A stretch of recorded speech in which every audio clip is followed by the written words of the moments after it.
Okay, great. Well, welcome everybody. In this era of COVID, we have to now become tech savvy extremely fast. So I'm very happy to invite or to welcome you rather to the first webinar that's where the Center for the Advancement of Non-Racialism and Democracy is basically we are flexing our technological muscles, one could say. So do forgive us if there are gremlins along the way and a few hiccups here and there. We are hoping that things will go relatively smoothly. We did have a few test runs and so on. So please bear with us. My name is Christy van der Westhuizen. I'm an associate professor at CANRAD at Nelson Mandela University. And this is a webinar that's being co-hosted by the research program of CANRAD and the Department of Sociology and Anthropology. So we're very happy to welcome today Natalia Flores Garrido. Natalia is a doctoral student in the Department of Sociology and Anthropology. And I'm very happy and very honored to actually be her supervisor. So it's wonderful to welcome her to present on a just published article, so really hot off the press, that's appeared in the Review of Radical Political Economics. And it's titled Precarity from a Feminist Perspective, a note on 3 elements for the political struggle. So just to give you a bit more of a sense of Natalia, she actually first joined as a doctoral student at the University of Pretoria and then transferred to Nelson Mandela University. But before that, she's already had a lot of experience academically speaking, and also as a feminist activist back in Mexico. She is currently registered with the Sociology and Anthropology Department at NMU. Previously, she was selected as a fellow at the Institute for Critical Inquiry at the New School for Social Research in New York. And she's also received the Mariano Gonzalez Prize for outstanding work promoting human rights in Mexico. She's got quite extensive experience as a lecturer and somebody who's developed curricula both in gender and economics. And her master's degree is from the Latin American Faculty of Social Sciences in Mexico City. So we're extremely happy to welcome Natalia today to speak to us on precarity, which is the subject of her dissertation, a doctoral dissertation, and with reference to the article in the Review of Radical Political Economics. If people could just please switch off their microphones, we'd be very appreciative. Your microphone is on, please switch off. Great. So Natalia, I'm going to hand over to you for 25 minutes, after which Zandile Tose, who's our research assistant and master student at the CANRAD research program, will manage the question and answer session. The questions can be posed in the chat section of the Zoom. So if you look at the bottom of your screen, there's something that says chat. If you click on it, you'll be able to enter into the chat your questions, and then we will manage the questions in that way. So please throughout the session, as things come up, as Natalia is speaking, please pose a question in the chat section. Zandile will pick it up from there, and we'll listen to Natalia's responses at the end. So over to you, Natalia. Okay, thank you so much, Christy. Thank you so much to you, first of all, and to CANRAD for giving me this space. And thank you to all of you that has joined us. I see a lot of my friends, the sisters of the sport. Thank you for being here and for your support as always. And I know that we are all tired of virtual life right now.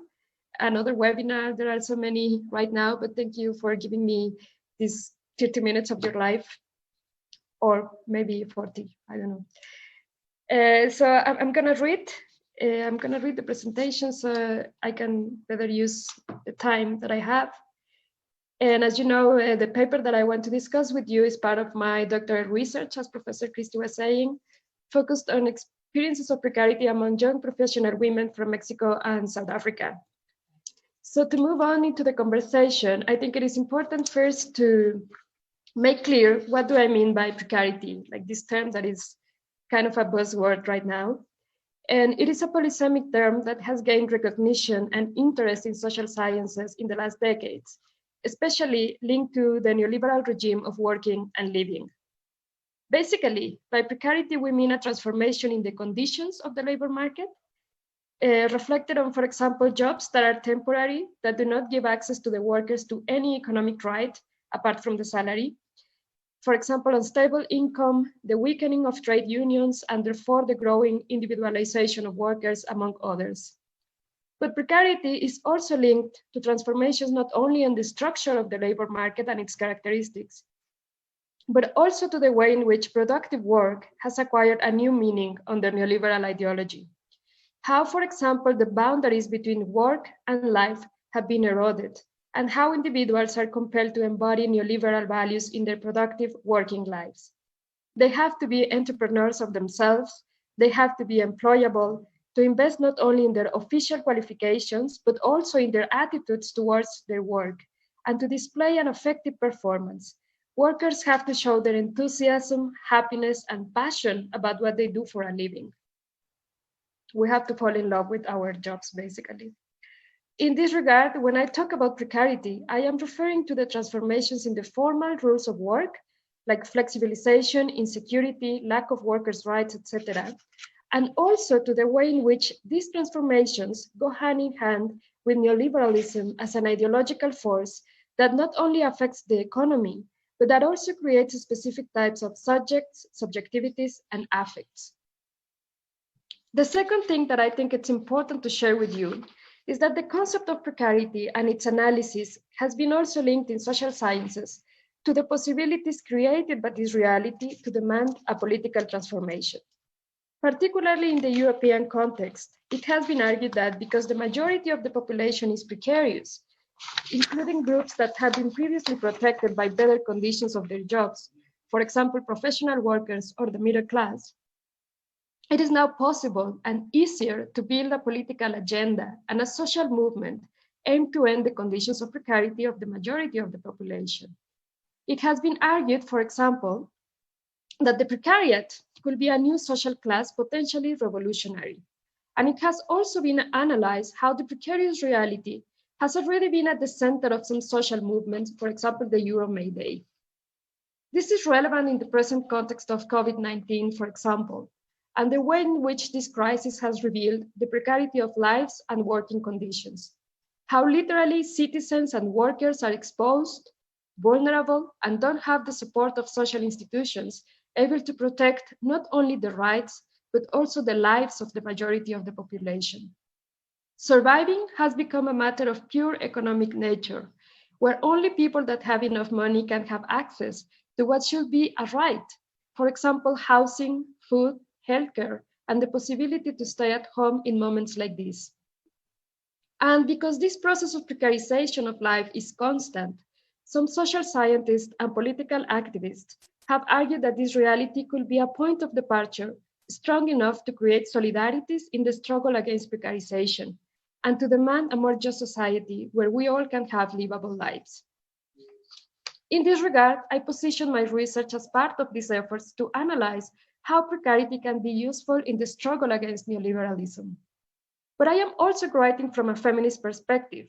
And as we know, feminist research and methodologies have as one of their characteristics the explicit goal of making a contribution, not only to understand better a social phenomenon, but also to provide analytical tools that can be linked to the social practice.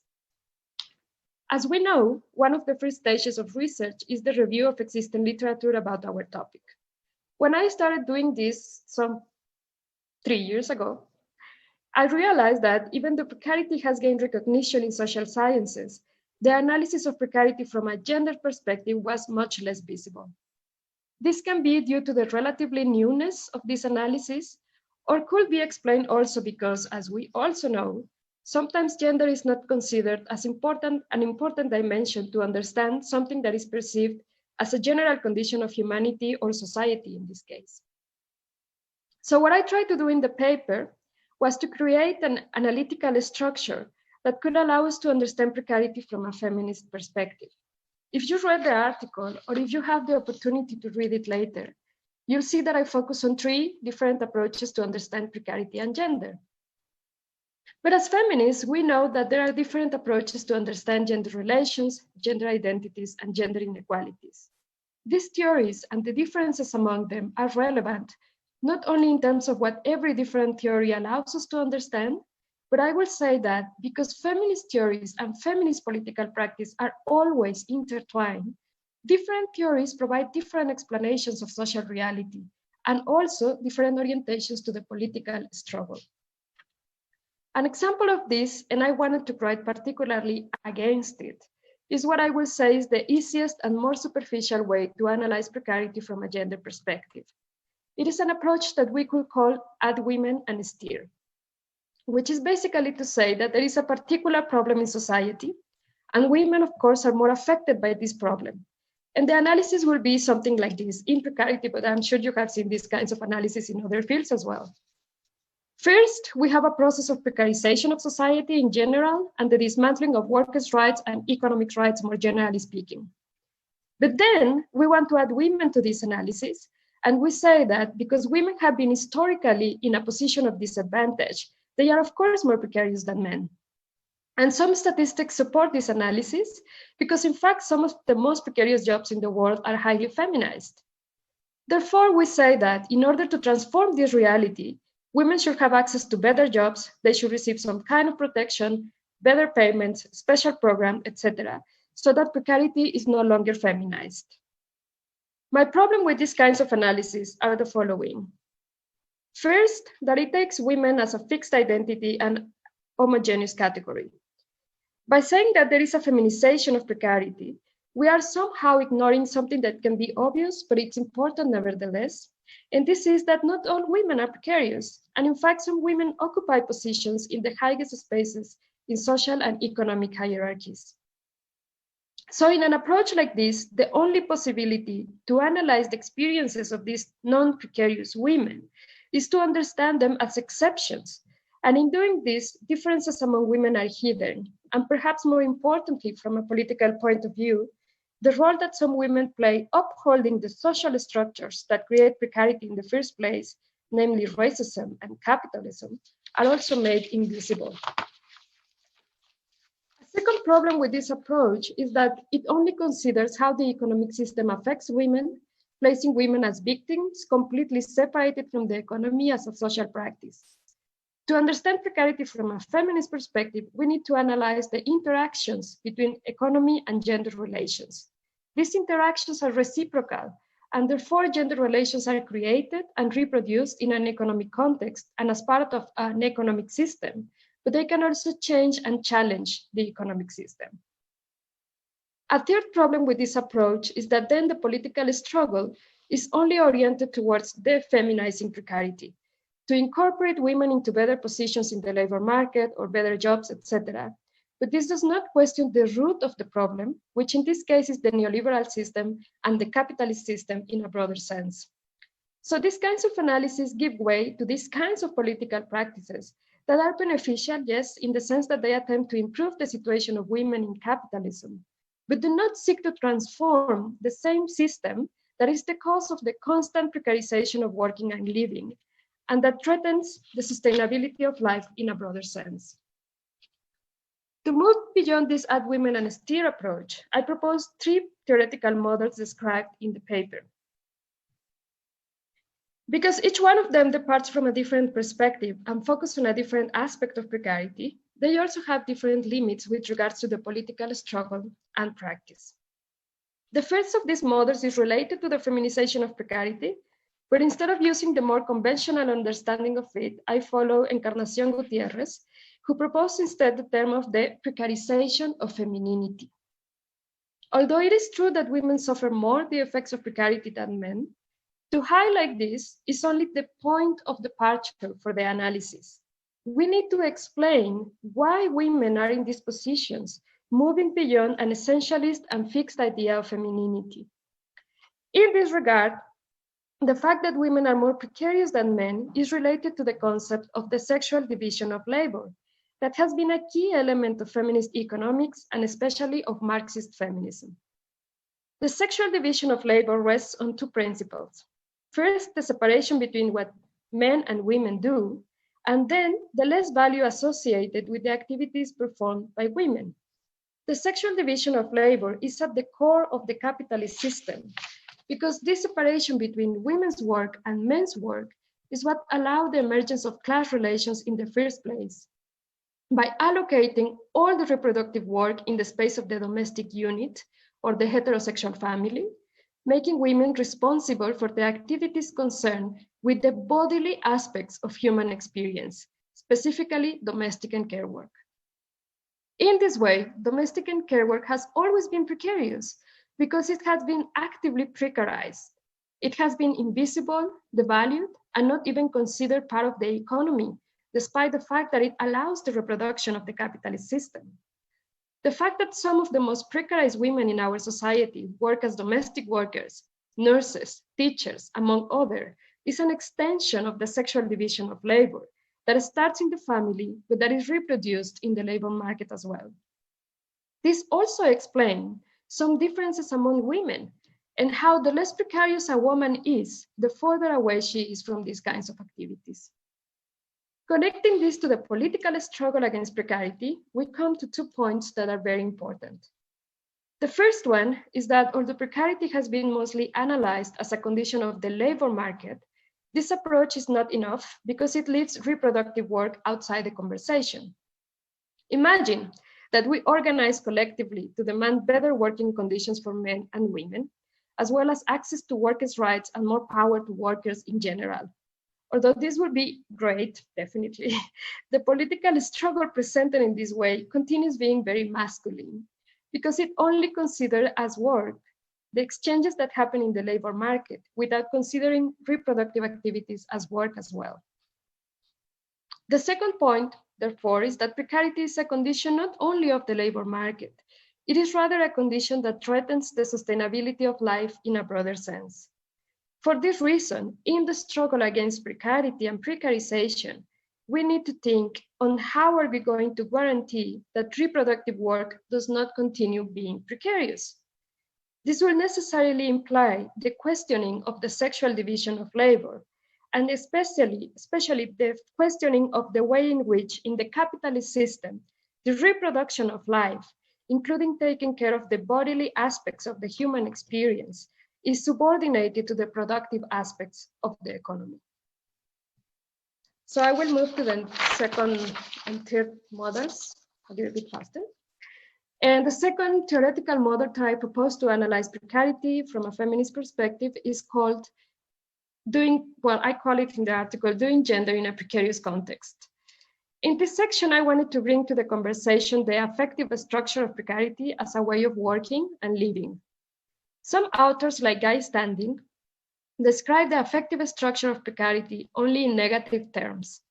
The precariat is a group, according to this author, that feels anxious, angry, disappointed, frustrated, depressed, among other negative affects or emotions.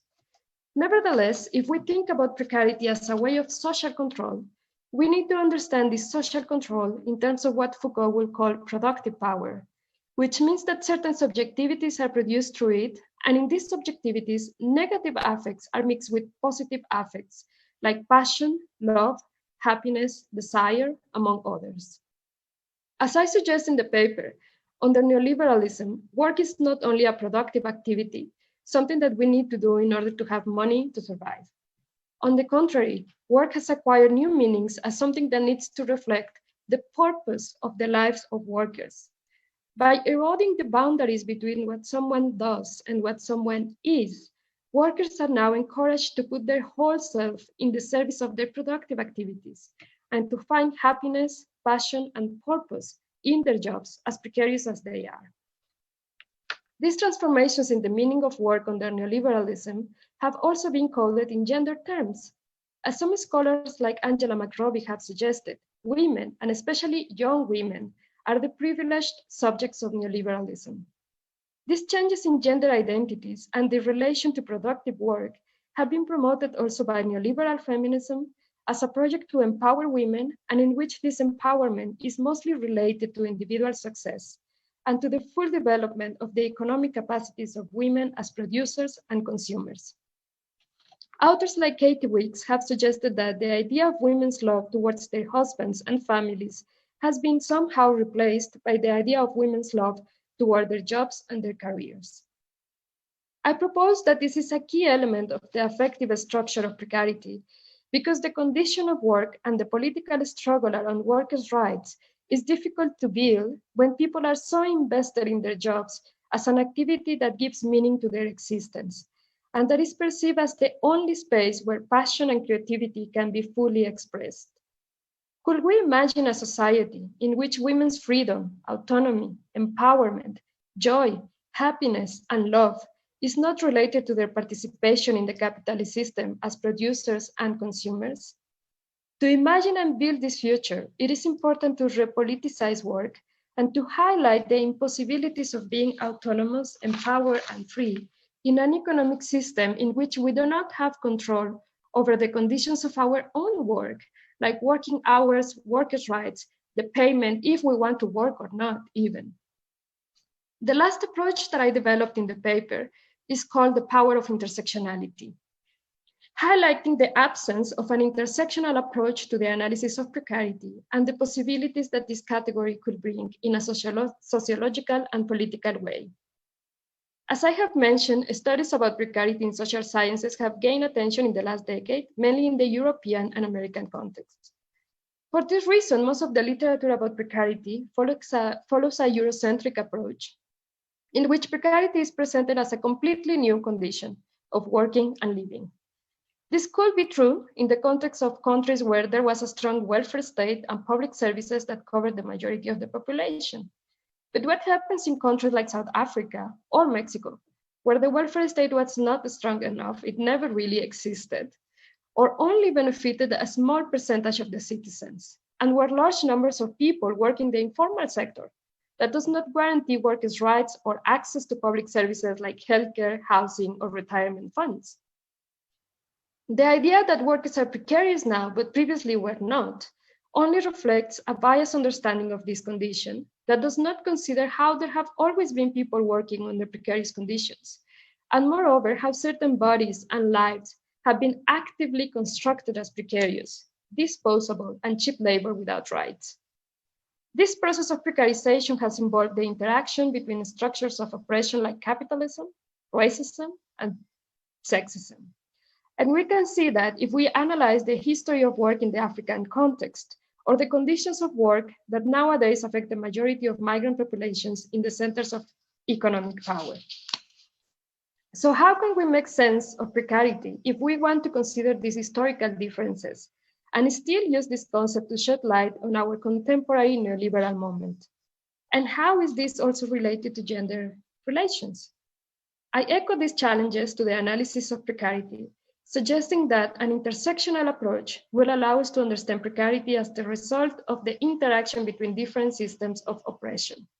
Politically, intersectionality compels us to dismantle or at least to fight against all these systems at the same time. Because if we do not do it in this way, there will always be a marginalized population that will end up in the more precarious positions in society.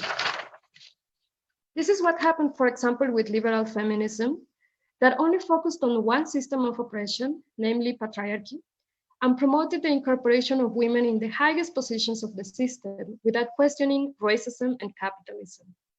In this regard, some women are not precarious, but this does not stop the reproduction of precarity in the lives of working class women, migrant women, etc.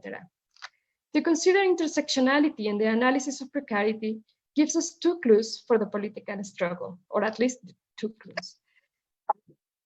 First one is that it is important to analyze precarity in a historical way, considering the intersections of gender, race, and class. And secondly, this does not dismantle the possibility of a big social movement against precarity. We can acknowledge that precarity is now a widespread condition, while at the same time acknowledging our different positions. There is a space for solidarity, of course, but this will have to be developed as a political practice across class, race, and gender divisions in order to fight this problem that is one problem, not different problems, which is the racialized, heterosexist, capitalism that oppresses the majority of the population. And I think this is now more important than ever. That's it. Thank you. Sandile. Wow. Thank you so much, Natalia, for such a wonderful presentation. As introduced, my name is Anle Dose, and I'll be facilitating just the question and answer session. I'm just trying to scroll down to see if there are any questions or comments, and I'm not seeing any as yet. Maybe people are just still going through what you have shared with us today. Just a quick question to Marco. I'm not sure if people are posting anything on our Facebook page, since we're also live streaming there. Can you assist me, Marco?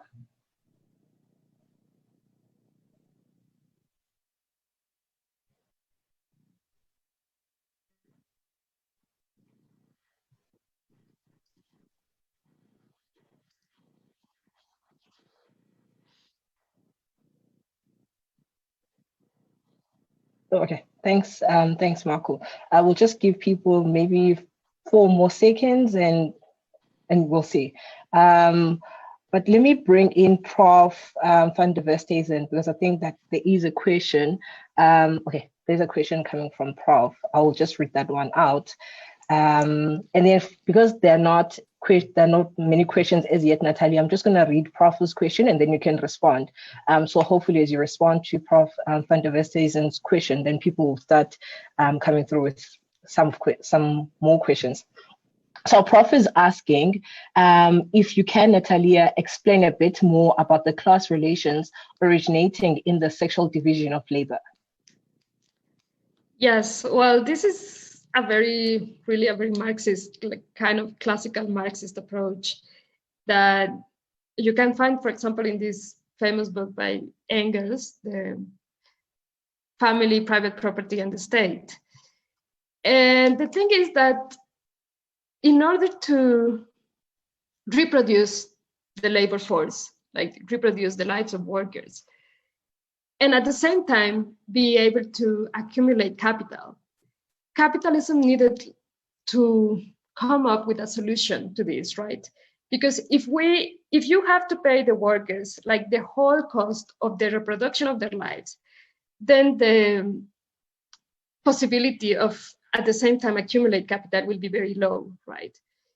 So here is where we see like these interactions in a very clear and evident way between patriarchy and capitalism, and how this reproductive work has been subordinated to productive work. I don't know if this is kind of clear, but basically is how do you guarantee that there is a population, in this case women, that works, that produces goods and services for the consumption of the family, but that work, those kinds of activities are not remunerated. You don't have to pay for it.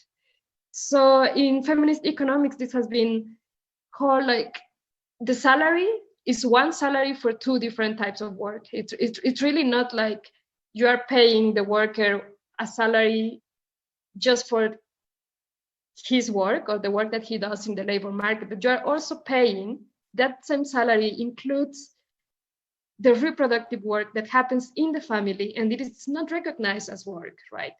So imagine if you will have to pay for everything that reproduces life, or as I said in the presentation, like the bodily aspects of human existence. If you move all of those services to the market, like food, care, domestic services like cleaning the house, washing the dishes, all of that, of course the salaries would not be enough to cover all of that. So this division of labor, this saying like women are going to do these types of activities that we are not going to call even work. They're going to be like part of this ideological system in which they are not even called work, they are called love, right? Things that women do for love. It has been like an operation to invisibilize these kinds of jobs, invisibilize these kinds of works, these kinds of activities. And that allowed the class relations to emerge. I don't know if this, I'm I being clear with this? Prof. Christy.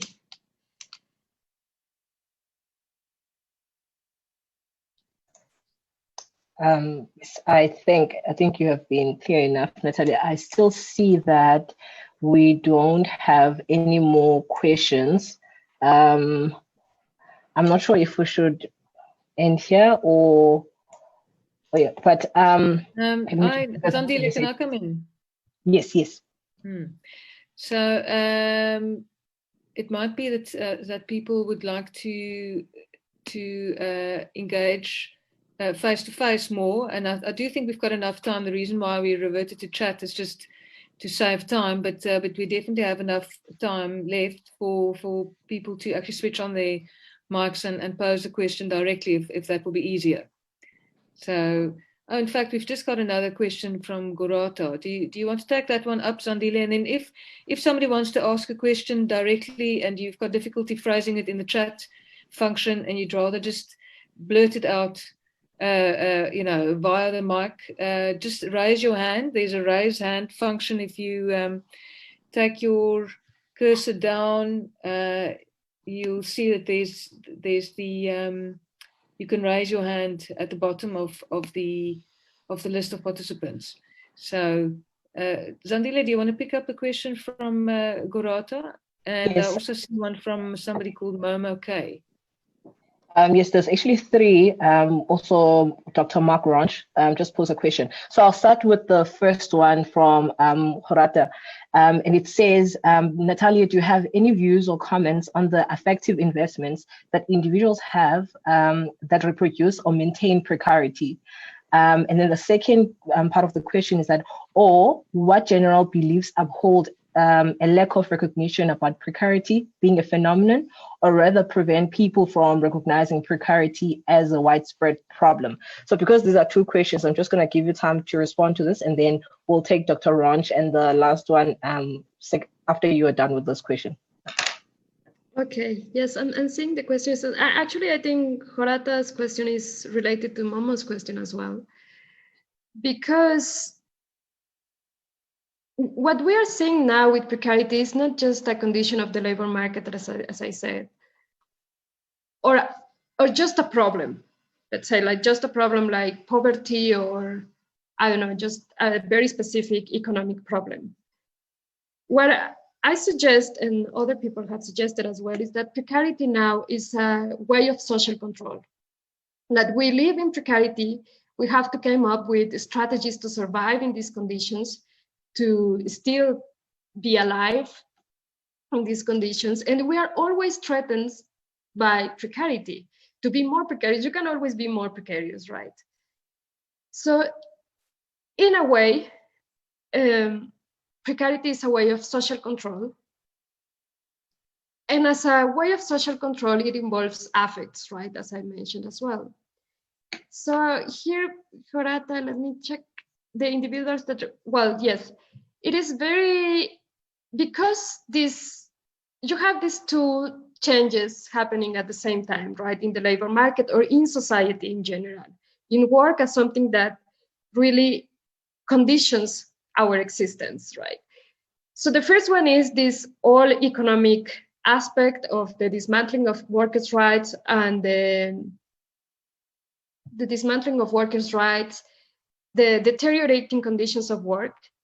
And at the same time, you have this neoliberal ideological project that tells individuals that they can work in what makes them happy, right? And this is something completely new. Like, productive work has always been connected to some kinds of social meaning, like, you know, maybe this classical text in sociology by Max Weber, and how productive work has not always been just work, right? It has always had a social meaning, a spiritual meaning, a social purpose, etc. But now this social purpose is connected to a very specific structure of affects. And this very specific structure involves happiness, involves passion, involves joy and creativity. So we are told, for example, that if you do something that you really love, if you follow your passion, if you follow your dreams, you can be happy in the sense that you are following your passion, but you are also making a living from that. So it's a win-win, you know, like you can be the next Mark Zuckerberg and be passionate about computers and apps and blah, blah, blah. And then boom, you invented Facebook and you are super rich now. And you didn't have to work in a traditional sense of an office in a boring task, 9 to 5, you know, all of those more like traditional spaces of work, or how we more traditionally imagine work. So especially for young people and for young women and for these new generations, in this whole ideology is this idea that you can do whatever you feel passionate about as work, not as previously when you could go to work and then explore your passions or your creativity in other spaces. Now they come together. So I think we are so invested in that, and especially, or I will adventure this, like all of you and me included, that are in this in the academic space. In some way, we're doing something that we love. We are doing something that we care about. We are doing something that we feel passionate. I feel passionate about gender relations and feminism and all of that. And because I feel this very heavy kind of attachment to my work, because it's not something that I do because I need the money. It's something that I do because I believe in this. It's something that I do because I want to change the world. It's something that I do because I want to explore my full potential. But the problem is that I'm bringing all these beautiful ideas to the labor market, right? So I have to negotiate and I have to commit and I have to accept, like, okay, well, maybe I don't have any rights. Maybe they're not paying me enough. Maybe I have to be producing papers every year or whatever, but still I'm doing something that I love, right? So this difficulty separating what we do for a living and what we do for our life, because it brings us joy, happiness, passion, creativity, etc., is what prevents us to say this is a problem, right? This is a problem. This is, and of course, if we talk about social control, we have to talk about how we accept this, how we uphold this. It's like gender, right? If gender were only a very negative, oppressive system, of course, all women will be feminists, right? All women will say, like, what is this? What is this? I don't want to be part of this. But it's not like that, and we know that. If you study feminist studies or gender relations, it's not only the oppression, it's also something that gives you something in exchange, right? It gives you something in exchange to be part of that system, to be part of that structure. And yeah, that's. Thanks, Natalia. I have a question from Dr. Ranj, and he's asking if if you have any examples from a South African context that you can maybe expand on in this discussion. And I also want to take in Alet. Alet is asking if you, because you've mentioned about the emotional impact on the subjectivity of precarity or its effects. And then she expands on that in her research. Young men spoke with great distress about the notion of social worth and feelings that others saw them as useless and that they did not have jobs. So maybe can you expand with your study if you've also had similar experiences? Yeah, those are the two questions for now. So. Mm-hmm. Yes. About the South African context of my discussion, well, South Africa is a very, very interesting case of study about precarity and the relation between labor rights and working conditions and the society in general. So yes, precarity is difficult to analyze precarity in this context because precarity has always been part of the labor market, of the South African labor market, and it has been also very racialized, right?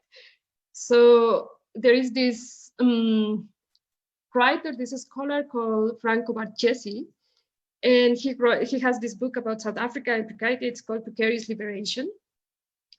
And he even explores how the salary and these traditional stable working conditions that we know, like you go and do this for 8 hours a day and then you are paid, like they give you a salary or whatever, was actually very contested by South African workers, because obviously that was imposed by the colonial regime, right? That was imposed by colonial capitalism. This form of work, of saying like, you have to do this, you have to go to this space to work 8 hours, and then we'll give you this X amount of money. It's part of the colonial system, and it has been rejected, it has been questioned. And even some workers in South Africa previously, like in the social movements, there was this refusal to work, right? This idea of, you know, I don't want to accept this, I don't want to commit to this, I don't want to live in this way. So I prefer, in a way, I prefer to be precarious. I prefer to have this unstable income, these flexible jobs, do this one day, and then the 3 days after that, do other thing and be independent. And instead of being part of this more traditional, stable workforce, right? So it's very interesting to analyze all this genealogy of precarity, not only as an imposition of this neoliberal moment, but also how it has a history also of resistance, right? Of resistance and of resistance to work. And the radicalness of that resistance to work, like we don't say now we don't want to work, we say we want better jobs, we want more jobs, we want more interesting jobs, we want better payments. But we don't say like, no, I don't want to work, I don't want to be part of this, of the system, of this idea that I have to work in order to guarantee my own existence, right? And that's part of the history of work in South Africa and of workers' movements in South Africa as well. But now, if we move like from that was in the past to now to the present moment, things are a little bit more complicated, because this whole change in the labor market, this matrix of workers' rights, of workers' struggles, etc., has also happened at the same time of democratic movements to democratize the labor market. For example, with the inclusion of women and the inclusion of Black populations in the labor market, and especially in the professional labor market. So this whole ideology of the middle class and social mobility is very strong. It's very strong, I would say, all over the world, but maybe more in South Africa. If I can talk a little bit quickly, I promise, about the differences between Mexico and South Africa, for example. In Mexico, because we have this free public education, and we have always had this middle class, very educated, because it's free to go to a university, it's free to do a master's or a doctorate. Actually, the government pays you to do a master's or a doctorate. So we have a middle class that is very, very, very educated, but that do not have jobs, right? So you can't have a doctorate in Mexico and still don't have a job, don't find a position. And so it's this kind of disappointment of education as a way of social mobility, because it's very obvious that you can spend 15 years of your life studying and then not finding a job. In South Africa, I think you are in a different moment, obviously it's a different history. And I think this idea of social mobility and to have access to the middle class, to the educated middle class, is still something that people perceive as possible, right? People still perceive as possible this idea that if you go to the university, if you study hard, if you do all these things, if you work hard, this idea of meritocracy, right? You are going to be able to access this lifestyle of the middle class. So I think that also a little bit prevents this discussion of the capitalist system, like in a more radical way, I would say. I'm seeing more text here.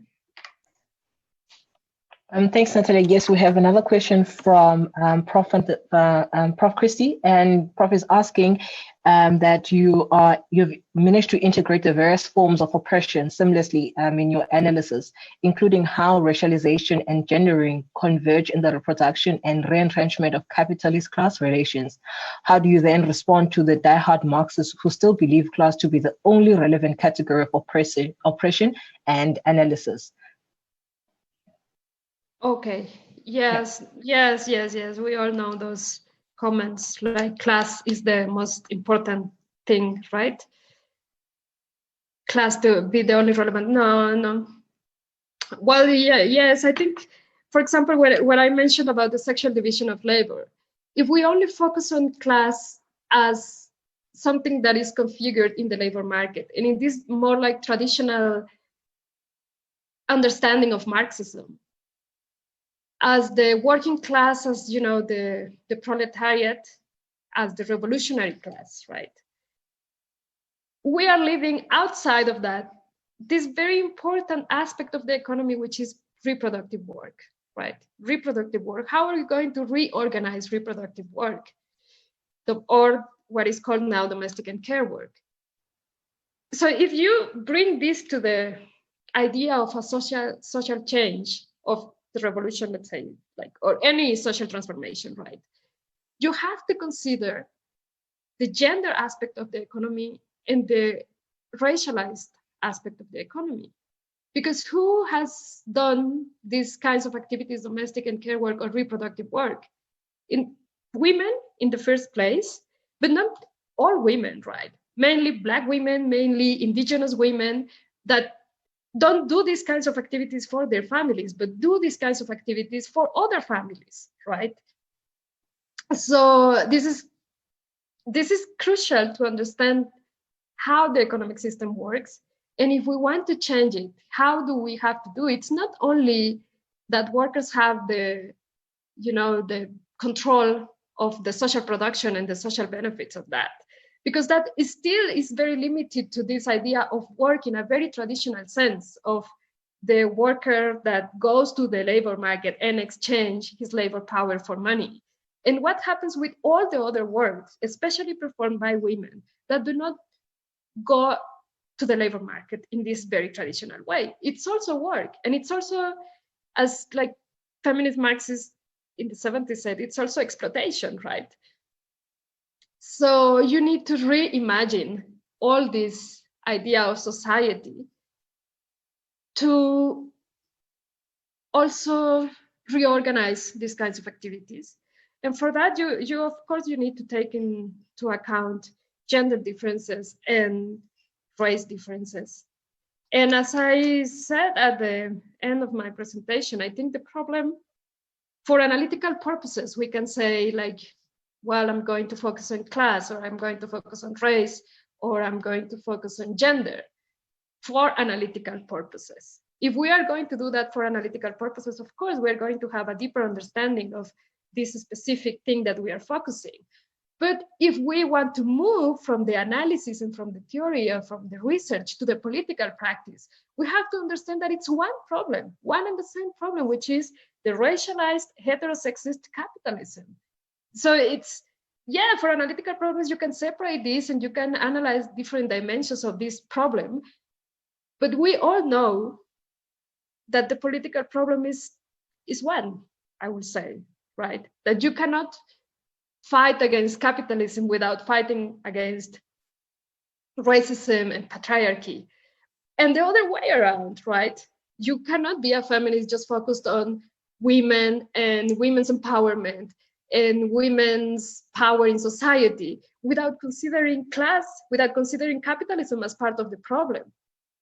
Yeah, I would say that.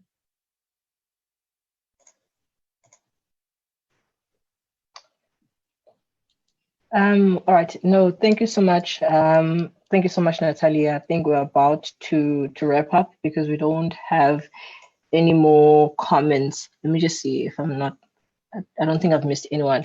If we have not, we don't have any comments on the chat section. Okay, this is another. Okay, it's a comment. Yes.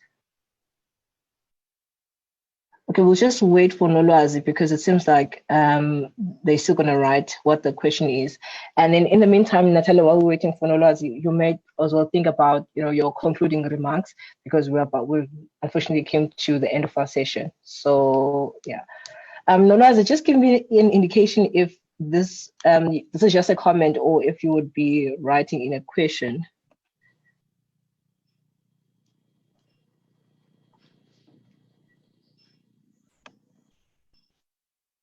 Okay, so this is a question from Nolwazi, and it says, as it relates to intersectionality, how do we factor what work and labor would look like for the queer community? Where is it? About intersectionality, then how do we factor what work and labor would look like for the queer community? Yes, of course, the queer community has a lot to say as well about all this, as I said, like this problem that is racialized heterosexist capitalism. The queer community could actually be like a community that could come with more radical ideas about work and about labor relations, right? Not only to be part of the system, but as a marginalized population, to have this more radical political imagination, not only to be part of this system that oppresses, of course, queer people and queer bodies. And in order to transform that, in order to make queer lives not precarious, what will we have to change? And the answer is that we will have to change everything, right? I would say that, yeah. Yes. All right. Thank you. There's another question. Right. Thank you so much, Natalia, for your presentation, and thank you for everyone who assisted in keeping this discussion alive.